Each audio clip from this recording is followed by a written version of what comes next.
here to announce this episode of the Protagonist seat is Keanu Reeves. Yeah, Keanu Reeves is here.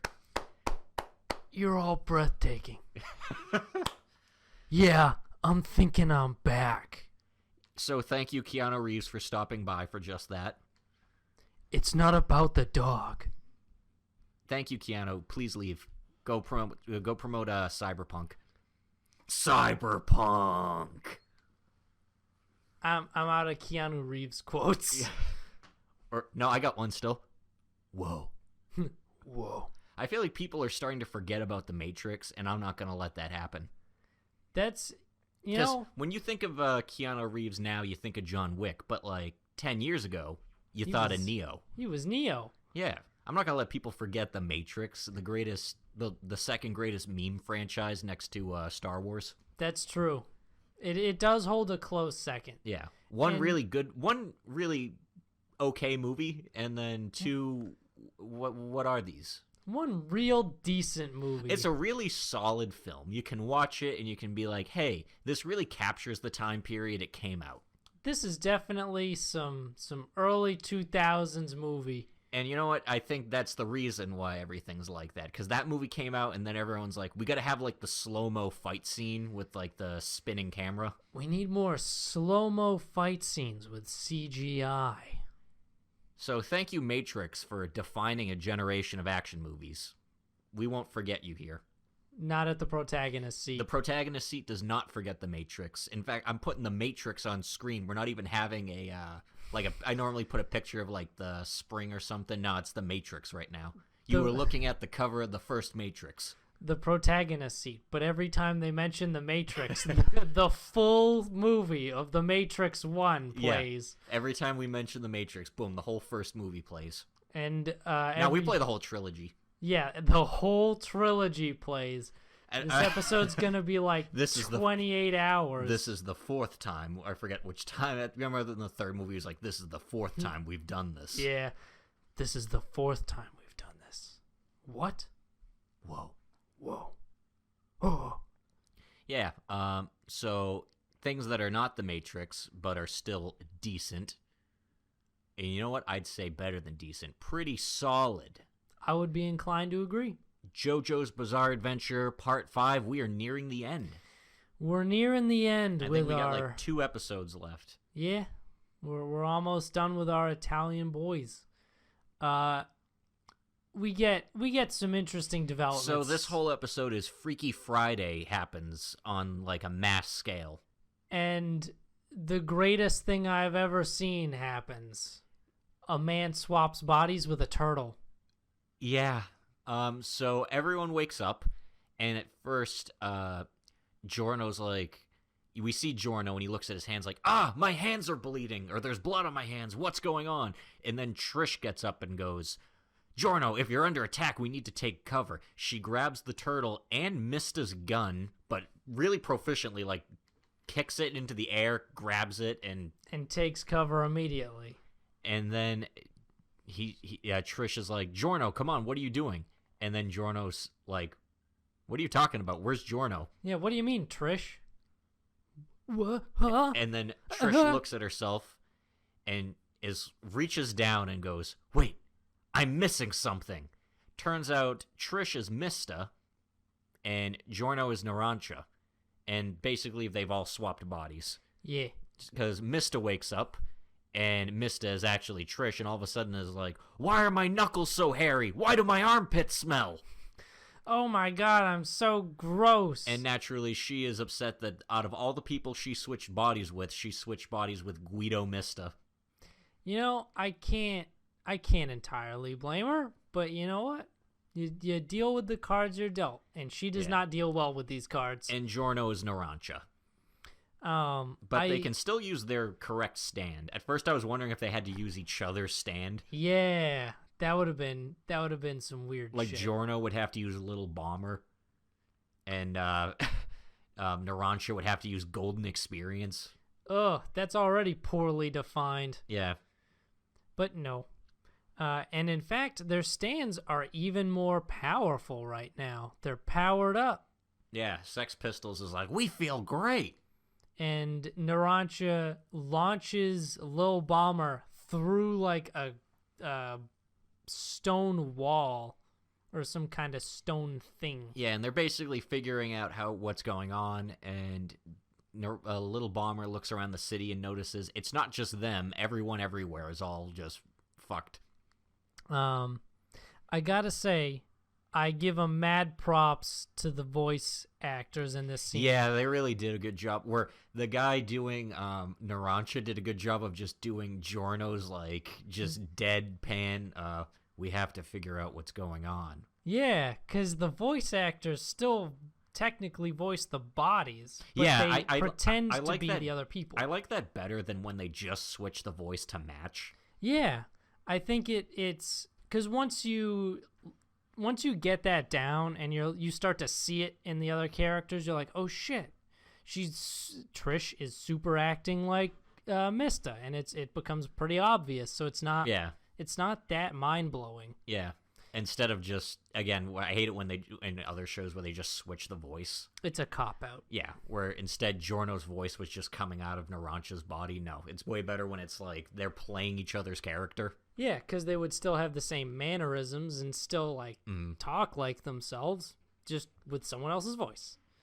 And they all do a solid job. Yeah, it's great. But they're wondering like, who'd Bucciarati switch with? Because his body is just inert. He's just on the ground. Yeah, he's just lying cold. And then the turtle starts talking, which is a little bit of a shock, admittedly, because it's a turtle. Turns out, in order to save himself, to give information to the boys, Polnareff switched bodies with the turtle by giving the arrow to Silver Chariot. And I'm going to call some bullshit right now on the fact that he can talk as the turtle. Yeah. Turtles, I don't think, have the vocal cord structure to do that. No. Because we even see a dude switches with his dog, and the dude's just barking as the dog. Yeah. And the dog's just, like, barking as him. But, yeah, so he shouldn't be able to speak as the turtle.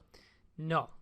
But whatever, he does anyway. And maybe the turtle could always speak, it just chose not to.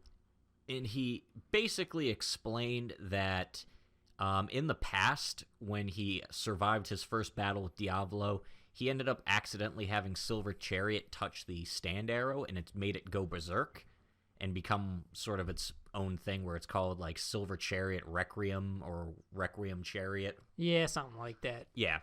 And he realized that basically the arrow can give a stand a super huge amount of power, but if you can't control it, then it ends up as it just goes crazy. Yeah, it goes super berserk. So luckily he gets the arrow away from it the first time, and he's like, this is it. This is how we beat Diavolo. And that's basically what he did to stop it. Basically because Diavolo gave him no options, that he just ended up using it on Silver Chariot since he knew he was already done. Yeah. And it works kind of. They finally spot Silver Chariot just kind of bumming around, just not really doing anything. Yeah, it's just kind of walking around. Yeah, this is chilling. And unfortunately they see Diavolo walking towards it as well. They see him full sprint heading right towards it. I knew immediately though, because the way his face looked, I'm like, oh, it's Bruno. That's Bruno's expression. As soon as I was like, all right, the boss is gone and Bruno's lying inert, is the only two people left. So it's gotta be, because Giorno is about to attack, and then Polnareff's like, wait, Giorno, look! And then the stand that comes out is Sticky Fingers. Sticky Fingers! And it looks like he punches off Silver Chariot's arm. Yep.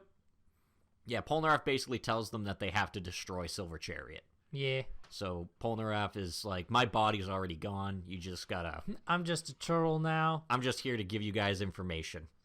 I am a plot device. Feel free to eliminate me once I am no longer needed. Poor Polnareff.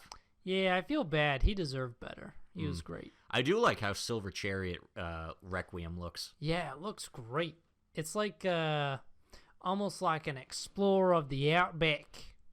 Like he's a croc hunter. He has like where before, he was a fencer. He almost has like a Guy Fawkes or Zorro look to him with like the hat and stuff.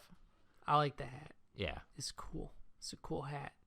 But yeah, we'll see what happens next week now that they got the arrow away from him. Yeah, things are and we'll building. see what's going on with Freaky Friday. Whoa. Oh, is the boss in Bruno, even though Bruno's basically dead? I mean, that would be kind of a cheap way to beat him. I mean, better way to beat him. It's just like, hey, I, Bruno, in the boss's body, should just kill myself. I'm already dying. Yeah. If we switch back, I'm dead anyway. Just so inflict him with like a mortal wound. Take this gun and shoot me in the face. Mister, just shoot me. GG. Yeah. GG no re. GG no re. Rising of the Shield Hero. Shield Hero. We have one episode left. I don't know what we're doing. I literally don't know what we're doing. Me neither. If we were still going, I'd be like, oh, we're just kind of settling into a new thing. We just met 2 new characters, and we have 1 episode left. They're really, they gotta be banking on the cliffhanger. And they got a lot going on with them. Where this guy, they basically, where it ended last time, they are staying in a cabin on the ship with these 2 new people. And they introduce themselves. I think the guy's name is Lark. Yep. He is Lark. Yeah, Lark. L''Ark. Like it's a French thing supposed to be. And her name is Teresa. And when she first introduced herself, Raftalia can't understand her. And she's like, oh, is she from a different country? And now Fumi's like, oh yeah, I forgot. The shield translates all languages for me. Yeah, that was a thing that I was like, oh, that's kind of interesting. But then they solved that immediately. Well, here's the thing. I think his scythe is special, kind of like, their weapons, because she touches it and it gives her the ability to speak the same language as them. Yeah. Maybe Lark's got a little bit extra going on. Yeah, and he seems kind of mysterious, too, where there's some stuff he's not mentioning. But maybe. Yeah, they end up going to the XP Island, and now Fumi's like, all right, well, I'm going to go tell the other heroes that the advice they gave me works. And they're all useless. They're up puking over the side of the ship because they're all seasick. All of them. Every single one of them. So they're like, I don't want to hear about potentially valuable information. Yeah, surprisingly, none of them have ever been on a boat, and they live on a country that's an island. They're from Japan. That's a very valid point. Yeah, I got nothing. It's goofy. Yeah. And he's trying to explain it to them, and they're like, please, not now. I can't deal with any complicated stuff right now. Stop shouting. It's making me even more sick. And then they all get to the island, and now Fumi and his group kind of go grind by themselves for a bit. But then they run into all the other heroes, and turns out none of them can gain XP if they're within a certain radius of one another. And they all start fighting with each other like, no, Ren, you leave. No, Motoyasu, you leave. And now Fumi's like, fuck this, I'm just going to leave. Yeah, screw this, I'll leave. Yeah. And he does. And basically he grinds up a whole shit ton with Raftalia and crew. And their weapons, they kill a boss, and their weapons get all beat up because they're out-leveling their own equipment. And he makes them a new one with his shield. And it looks cool. It's like Dog Claws themed. And they decide to just stay out and just, camp out during the night. Because everyone knows the best spawns come at night. Yeah, and Lark shows up with Teresa, and they're like, hey, we heard you guys didn't come back. Your boat, your ferryman was real worried because you guys just didn't come back. And now Fumi's basically like, well, why do you care what we do? And he's like, I couldn't let you get hurt on my watch. We're supposed to level together at some point. And then he drags them back to basically a party. There's like a hotel there in the main island where all the heroes are staying, and everyone just kind of gets drunk and hangs out. Yeah, everyone has chill time. Which is actually kind of nice, because you see him actually hanging out with the other heroes, even though it more looks like there's like one frame of him looking at Motoyasu like Motoyasu's retarded. Because he is. Because there's just a bunch of little things, like Raftalia arm wrestles the big racist guy and beats his ass. Because they both end up drinking and they bump into each other, and then they just immediately switch to like them arm wrestling. This is our only option. Now Fumi finds some weird berries, and he's like, these are tasty. And Lark is like, dude, don't eat those. And Motoyasu comes over and he eats one and then immediately falls to the ground, foaming at the mouth. Yeah, because now Fumi has like insane poison resistance.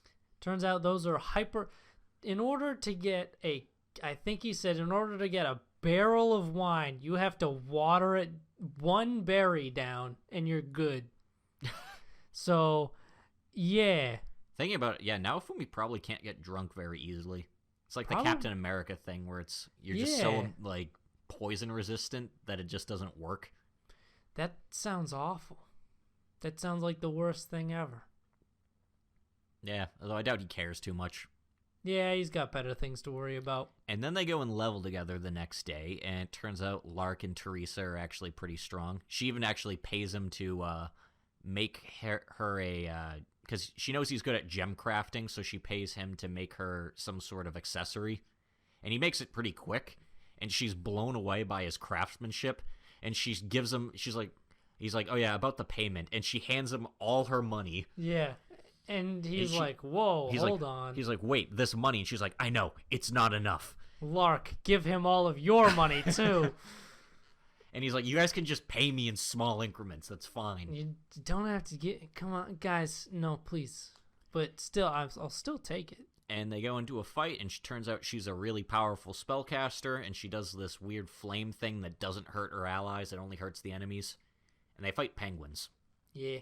They just go and fight penguins all day. And they actually get along. Now Fumi even invites them to go adventuring more later, which Lark awkwardly turns down.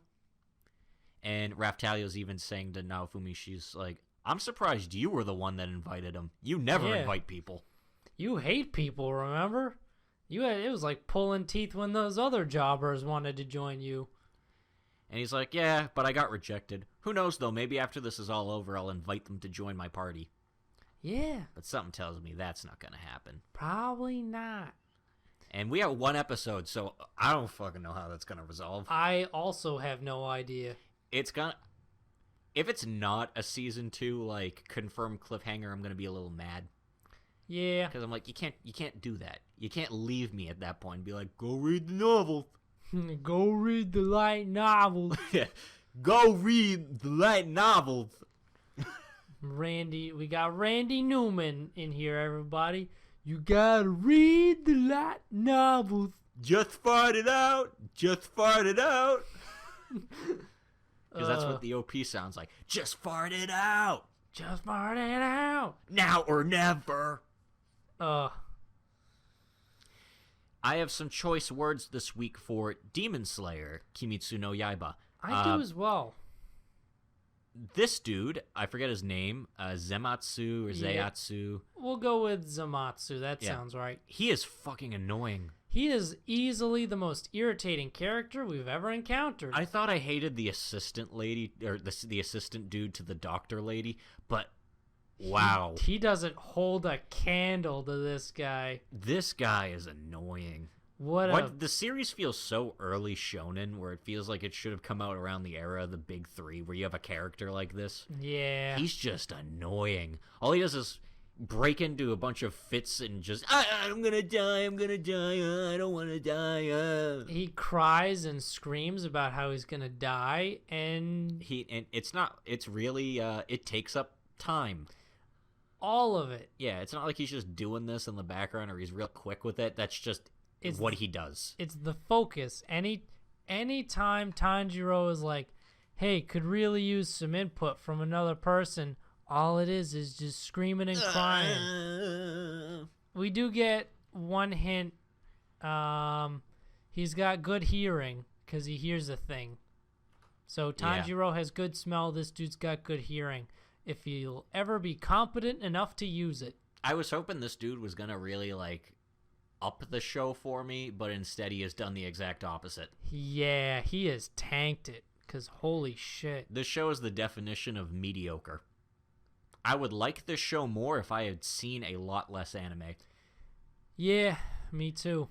Because it just does the shonen formula. They go and they find this house where they're sent for their next assignment, and when they both show up there's these scared kids, and the scared kids tell them that their brother was taken in there by some monster. Yeah, and Tanjiro can speak to birds. Yeah. Because apparently this dude, yellow-haired dude's Sparrow is getting tired of him because he never wants to work. And he's always like, oh, I'm going to die. Man, fuck this guy. And then they go in the house, and the dude's all scared, and then... Because he leaves Nezuko with the kids, just in case. But then the kids come inside anyway, because they're afraid because they hear scratching inside the box. Yeah, because this dude they just met left him with a sketchy box, and they hear scratching inside. So they're like, I don't feel good about this. Let's go inside. I do like when they come in, they're just like, yeah, we heard a scary scratching sound, so we just came inside. And he's like, I'm kind of hurt that you just left the most important thing to me. Yeah. I valued that box more than my own life, so thanks for that. And then, because this dude's having an emotional freak out, he accidentally bumps Tanjiro into one of the rooms with while he's holding one of the siblings, and boom, they get teleported away. Because that is this demon's blood art. It can... He has, total control over the house. And he changes it by banging the drums that are embedded in his body. And he's voiced by Suabe. Yeah. Yeah. We got Bocchio may be gone, but he's still here. He's still here with us in spirit. And this dude just bangs the drums, and he can just flip rooms, make them appear in different places, just move everything around. And Tanjiro has to fight this guy while the other guy is basically crying to the kid who's younger than him. I did like how the kid scolded him and was like, dude... Do you have You're the no adult shame? here. You're the one who's supposed to be saving me. Get your shit together. I did enjoy that. And now next week we gotta fight this guy, and obviously Tanjiro's gonna win. Also, Pighead Dude shows up. Yeah, Pighead Dude shows up. Forgot about him. Pighead Dude is amped up. He sounds like Bakugo, and he has 2 swords. Yeah.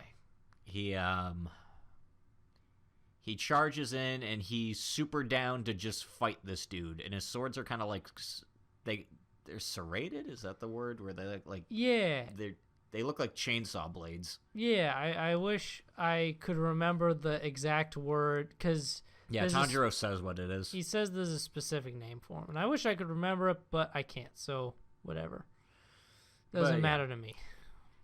Painfully average to watch, but it is a real treat for the eyes. Like, the backgrounds and everything look nice. They look very good. Everything looks fine. It's just... everything else. These characters. Why everyone's, extra. Yeah. Everyone is super extra for, no reason. No reason. No reason. Yeah, it's... I don't think this is going to be something we're going to continue with after the end of the season.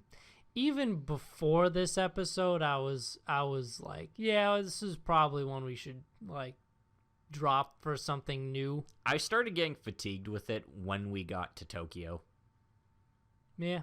Because Michael Jackson didn't save it for me. This guy's not saving it for me. He did not. I don't really enjoy it.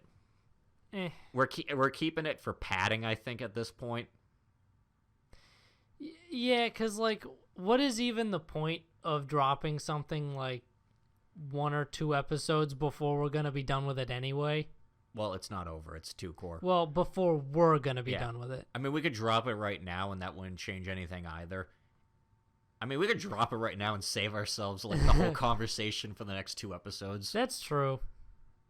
Yeah, this will be the season of death. Yeah, actually.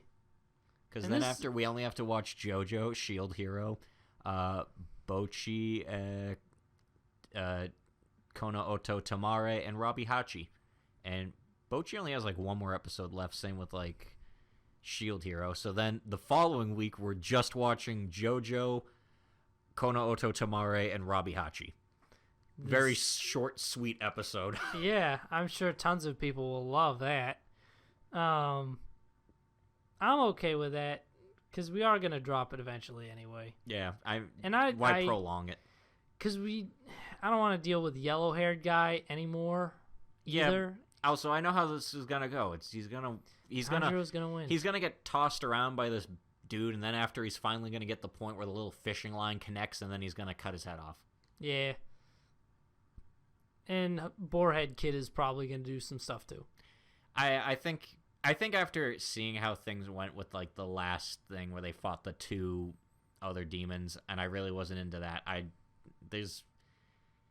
It's just fine. It's just a shonen. It's not a special shonen or anything. It just is a shonen.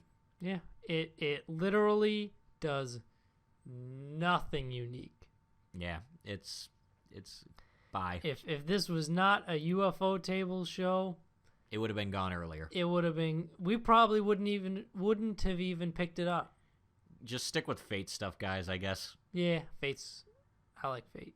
Make more Fate. Not all the time though. Depends on what you do. Yeah, like Apocrypha. Nah. Yeah, don't make more Last Apocrypha. Encore. Yeah, don't make any more of that. Well, actually, we already know that Camelot's getting one. But they're not doing it though. Yeah. Different. They're not doing any more Fate stuff, I think, right now. Besides the last Heaven's Feel movie. I am excited for Camelot though. That's gonna be cool. Well, we're getting the Babylonia anime in the fall first. I forgot Babylonia was coming. Yeah, we got Merlin.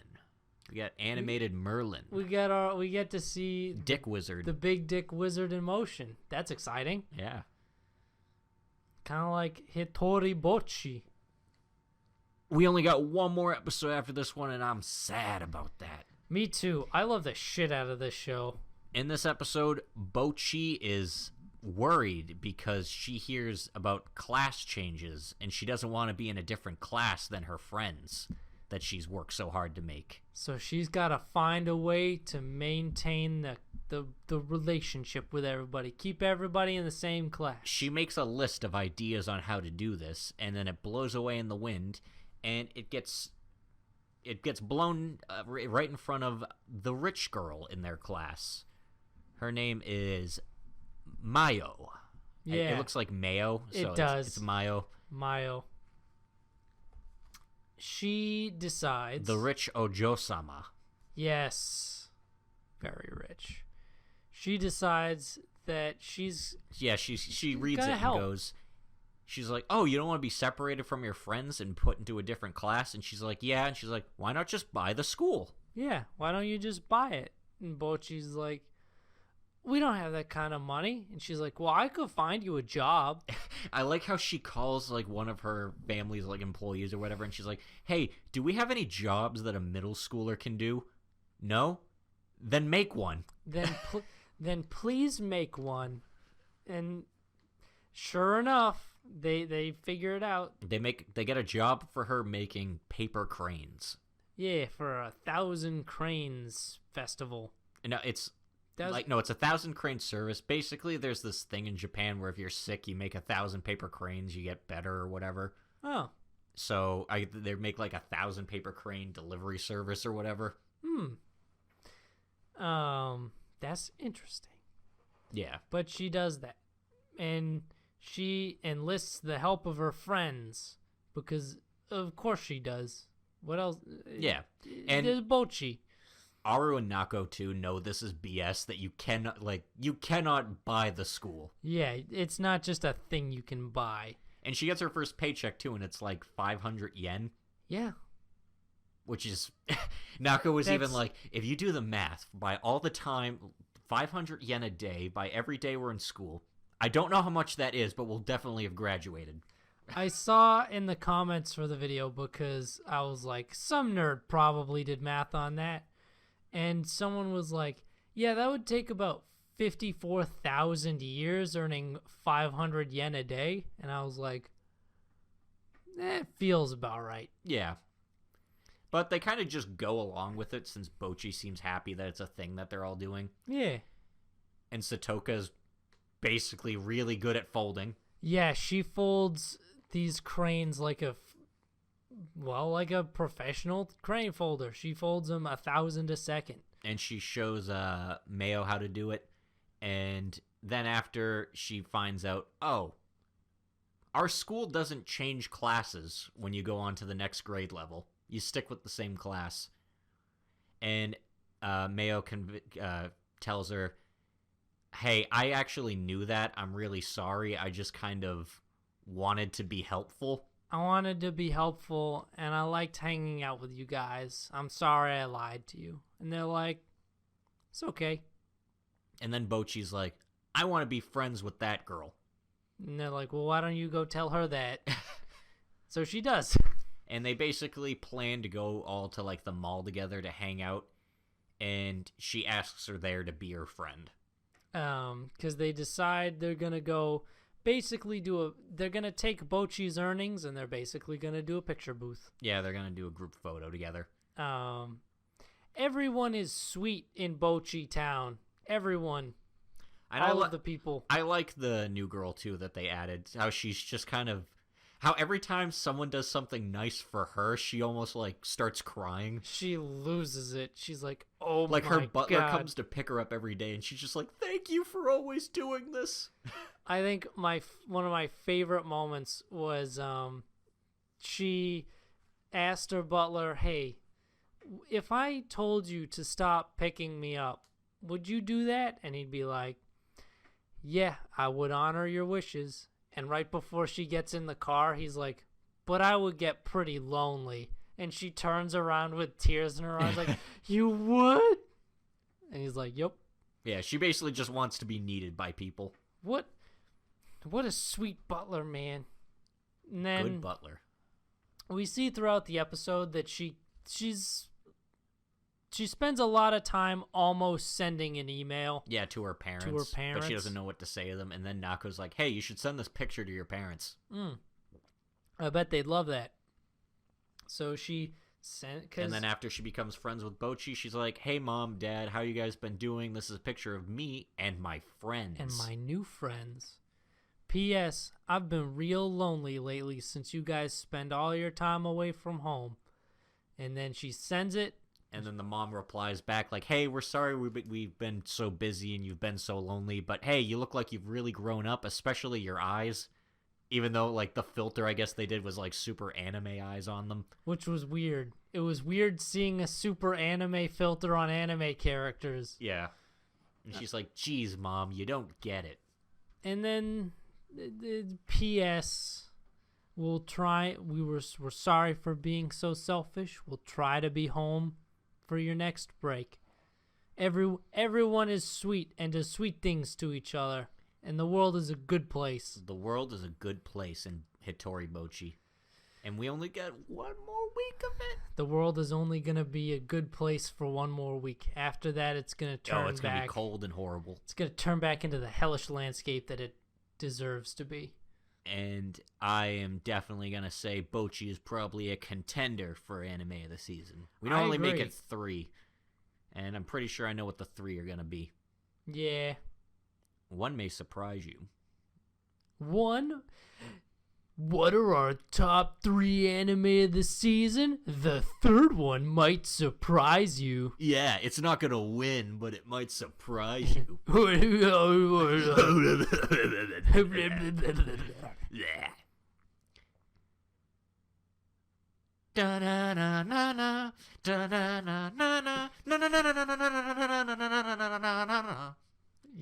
Kono Oto Tamare. Everyone is the best of friends. Everyone is good friends this episode. Their friendship helps them improve. Yeah. And then they go to a Koto competition. Yeah, this episode, nothing really happens with our main cast besides, hey, they're all getting along really well now and they're playing better. They made what I thought was a strange choice of direction for the episode. Basically, we meet the Maryu people again. Yeah, the later half of the episode is a focus on the rival guy. Yeah, and we're almost done. Yeah, we got 2 episodes. And we get his backstory. Okay. I don't think I needed his backstory. I didn't either. I honestly didn't. But you know what? We have it now. I barely know him. This was a weird way to front load all that to characters. The characters we see, our perspective characters don't know this. So it's just front loading information on us, the viewer, that they don't know. We learned more. Like, we know more about his backstory than we know About some of the cast, yeah. Yeah, We know more about him than the teacher. Yeah. And he's shown up like twice. Once before this. Yeah. This is the second episode he's appeared in. This is his second appearance. And you know what? Now we have his backstory. I realize this isn't a music anime. This is a sports anime. They have the training arcs. They have the competitions and the tournaments. Yeah, this is definitely a sports anime clothed like a training anime. No, like a music anime. Like a music anime, sorry. It's disguising itself like, yeah, this is about music. No, it's a sports anime. Basically. And the Mario kids are real fucking good. Yeah, so this dude was super sickly when he was a kid and he couldn't participate in sports or anything. He's frail like Teddy Roosevelt. Yeah, but apparently there was no other boys playing like Game Boy or stuff when he was a kid, so he couldn't join them. It was only, hey, we're playing soccer. No one ever played board games. No one was ever like, hey, you can't play outside, but do you want to play like Monopoly or Scrabble? But he meets this girl and she has him like, hey, you should come play the koto with me because that's something even you can play. And he cries a lot because he's like, I can play with other people. And then they get older and people start harassing her because she's friends with him, but she doesn't care, but he seems like he cares a lot. He's a very caring individual And then he decides he will become a sociopath in order to understand people. Yeah, that was a little weird turn for him. Yeah. I will analyze people and how they work so I can understand how everybody ticks so I can use that to my advantage. Okay, dude. Whatever you say, man. Just whatever you feel like you gotta do. You do you. I also find it a little strange to believe that this guy made literally no other friends. Like, no one else was like, hey, he hangs out with a chick. I should hang out with him too. Maybe I can hang out with chicks. Well, he made friends with his Kodo club, but apparently he kind of manipulates all of them. It's weird. Because they're like, man, you're really good at teaching people. He's like, I just know how they work. His sociopathic tendencies allow him to lead his Koto club so that they can all play as a group better. Somehow. I don't entirely know how that translates, but whatever. The whole next episode, I think they're just going to hang out and talk with them in the crowd while they watch the girls' school play again, because we have 2 episodes left, so it's probably going to end with our Koto club playing.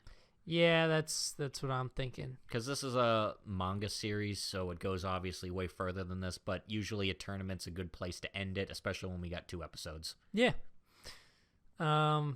I still like it. Yeah. Because we got Kuro. It's kind of funny because we get the tail end of the training camp, and at the last day, everyone's asking the teacher for advice, and he's like, I don't know anything about music. And Kudo and class president come up to him and are like, we're having trouble getting our duet to sound good. And he's like, use the power of your friendship. You guys are friends, right? Just trust in your friend, whatever. And he says that as just throwaway advice just to get them to leave. But Kudo's like, no, you're right. That's gonna work. And then he just rushes off, and he grabs the president dude and pulls him along, and the 2 of them are just able to immediately get it. Yeah, turns out that advice is great, because Kudo's like, nah, this whole time I've been listening for you playing, and I've been coming in after, but now I just gotta trust you. I gotta play my part and trust that you're playing your part, and it worked. Turns out it works. And and Kota, the Genki boy, can actually play now his part, and so everyone can play. Everyone's fine. Everyone's good. Everyone's happy. Everyone's the best of friends. But then when they saw the other school play, now everyone's all shook. Yeah, because it got them shook. Turns out they were legendary, because they ranked 4 fourth in nationals. Yeah, and then they're going to see the girls play because they also ranked in the top 4. So they're going to do that next week. And yeah. I like the interpersonal drama, even though a lot of the Koto stuff just goes over my head. Yeah, it's complicated. Yeah, I don't really get it. I'm not a music man. I feel like they glance over a lot of it too. Like a lot of times when someone's playing, you don't really listen to the song as much as them doing sports commentary. Yeah. Ugh! They're all in perfect unison. What? Their rhythm, this sound. And then everyone is always constantly blown away all the time. Yeah. The Koto... When it's a very subtle instrument. I know. So to have people have like these super blown out like... It's not like they're a rock band where it's like boom, vibrating the whole arena. It's the Koto. Yeah. It's like, guys, calm down. Granted, I like the Koto. It is not life-changing in any way. I don't feel like my soul has been blown into the next dimension by this Koto playing. Yeah, I have not been listening to Koto music on my own time yet, so I don't think it blew me away that hard. I listened to a little bit of it because I was like, I'm fucking curious. Would. Yeah, I you would. You would. Yeah, I would, motherfucker. Because I was a little curious because they always like play a snippet of a song and then they like go into weird. They do play some real songs. They do, but I was like, what is an actual song? Like, what does a full song sound like? And then I listened to a couple of them and I was like, that's okay. It's okay. That's okay. Ian, 2019. That's okay. You know what else is okay? Robbie Hachi. Robbie Hachi. Robbie and Hachi argue this week. That's the main thing. They argue. We get the obligatory the friends have strife episode. Yeah. Because of course. And Yang eats beef. Yang eats beef and does tourism stuff. Yeah. Yang does the tourism stuff. We don't see it. Basically, Iku mentions at the beginning of the episode that after a while of being cooped up together for so long, you start to fight with people. Yeah. And Robbie and Hachi keep just fighting with each other over the smallest things. Because it's all comes to a head when Hachi realizes, oh, wait a minute, there's a little note. We can't get through if we have blacklisted. We can't get to Iskandar. Because they have a blacklist where debtors aren't allowed through. I.e. Robbie. Yeah. So they can't get through because of Robbie, and then they start fighting about literally everything. The toilet paper, if someone's snoring, Hachi's obsession with candles. Yeah. Robbie leaves the shower wet. Yeah. That's one thing I couldn't parse. Do they like hand dry the shower in Japan? Like, do they take a towel and wipe it down? Because I just kind of leave it until all the water evaporates. You know, me too. I've never dried the shower. I have also never dried my shower. It doesn't translate well. Yeah. But maybe that's the point. Maybe that's what they're going for. Maybe Hachi's just really anal, and that isn't a normal thing.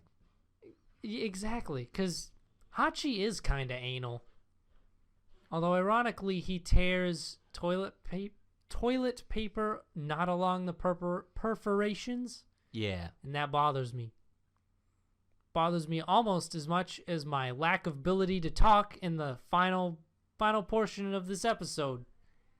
It's been a long day. And Robbie apparently has the bidet set too high. Yeah. He's like, I really like it clean.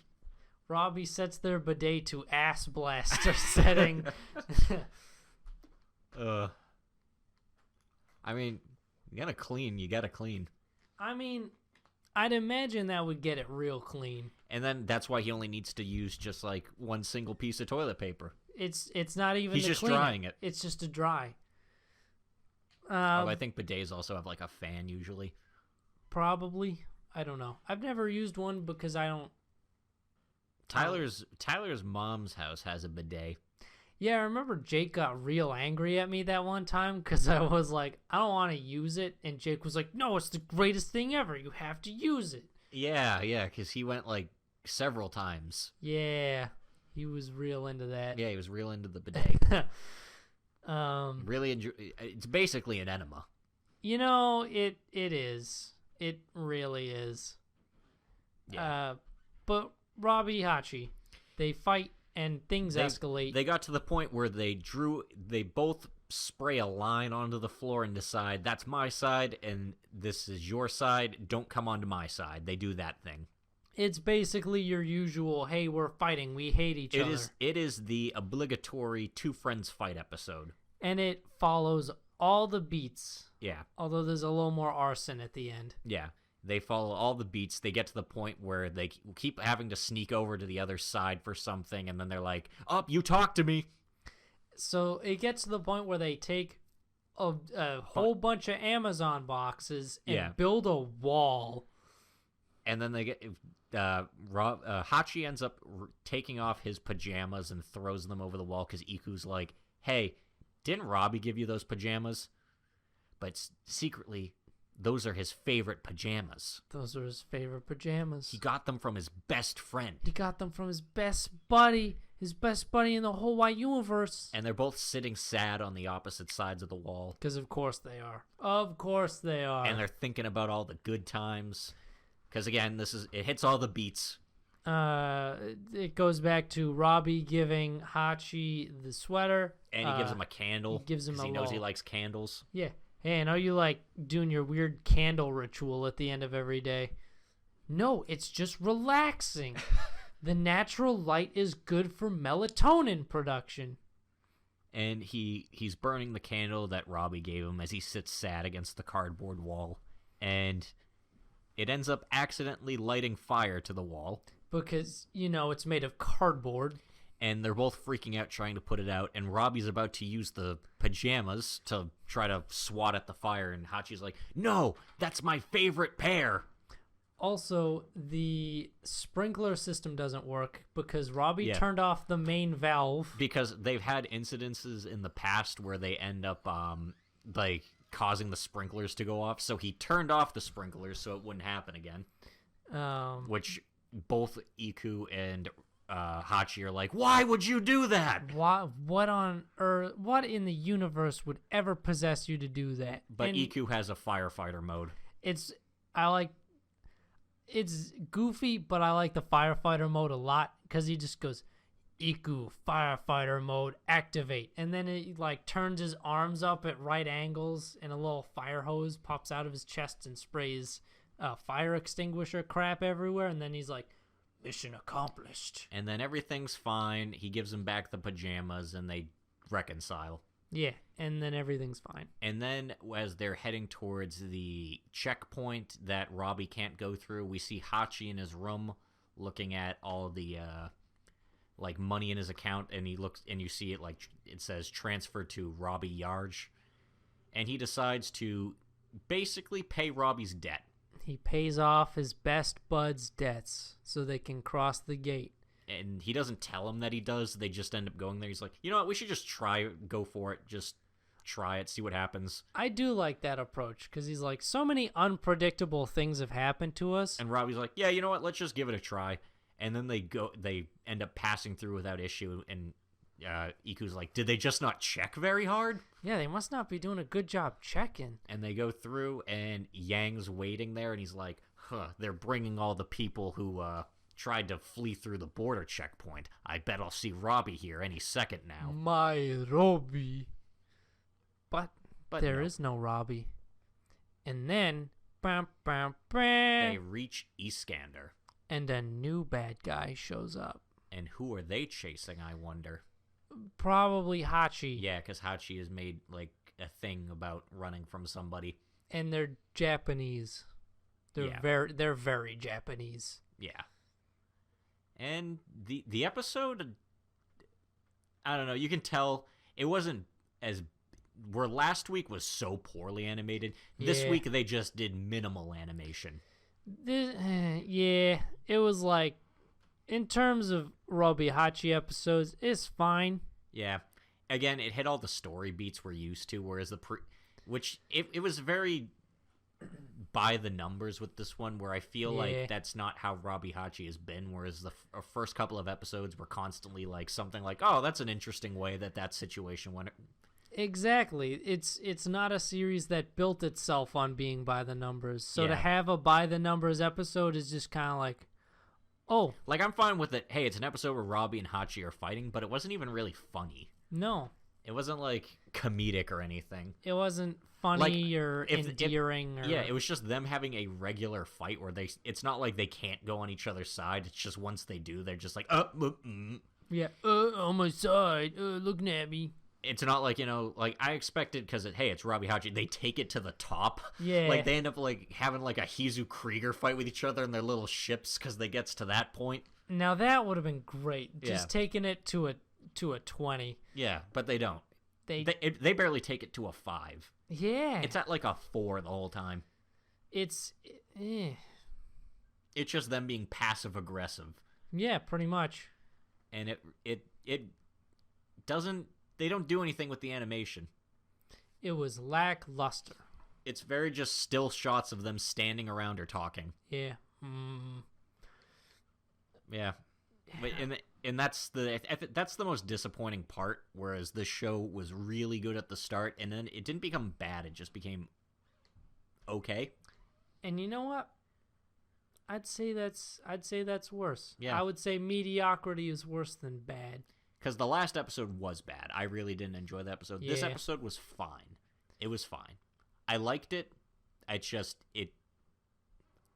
saw things that I didn't like in it, like how Yeah. we're just kind of declining in the animation.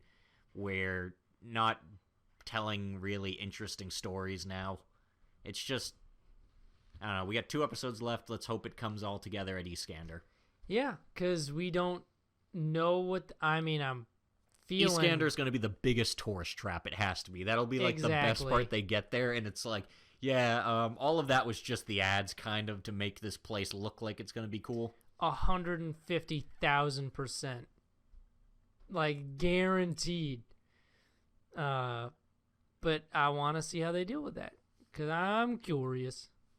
Yeah, I hope it gets better than the last 2, and we just had two or three weakish episodes. Yeah, they wanted to make the last 2 episodes really good, so they kind of allowed the quality to slip on a couple of them. Yeah, because if we get to the end and it's just like Price of Smiles, like, face, I'm going to be like, come on, guys. That would be the most disappointing. Crash and burn right at the end. That would give Robbie Hachi a biggest disappointment. Of the Honorable award. And I don't want that to happen. Pull your shit together, guys. I don't want that. You were a show of the season contender. Yeah. You slipped. They started as a show of the season, and now we're here. Things can change. That just shows you. Hattori Bocchi, boom, shoots up. Robbie Hachi slows down. Although Hattori Bocchi started real strong. Yeah, Hattori Bocchi has been consistently strong. Yeah. Man, I love my Moe bullshit. I need my Moe bullshit every season. If you like Moe bullshit, then you should like the video and subscribe to our YouTube channel to get updates on when we post our videos. Or follow us on Twitter. I might, if we discuss it early enough, at least list our categories and nominations for our seasonal awards. That is a good idea. Yeah. Not the honorable mentions, just because those we just kind of throw in, where it's just like, this show is the only contender for this category, so those are meant to be kind of like bullshit, weird things we think of, and you know what? We gotta give them something to come in for. Yeah. We'll probably end up throwing in some stuff from the shows that we. Actually, no. I'm like, maybe the shows that we drop could fit. I'm like, no one's contending for anything in those shows. Nope. No one's contending for best boy, best girl, best villain, best anything. No. Maybe. No, not even that. I was going to say maybe Michael Jackson is best villain, but no. No. He's not even. No, it's just. Because we have Yang. We have Yang. I'm just saying as a contender, but it's going to be. Probably Yang. Mine again. Or Malti and Diablo. Yeah. I don't know. I think what we got is probably what's gonna be there. I don't think anything's gonna change in the next 2 weeks. One thing I've been watching is The Wise Man's Grandson. I watched a little bit of that. I got to the episode where he kills that dude. I wish we had kept that one instead. I like it a lot more. I do. You know what? You know why I like it? Because I miss the battle schools thing. Yeah. I miss that setting. It died out because Isekai got more popular, but this somehow did both of them. It did both of them, and it did both of them not too terribly. I've been watching Sarazemnai, and I regret us not taking that one. Yeah. Because that was ridiculous. You seen the cop dance? Yeah.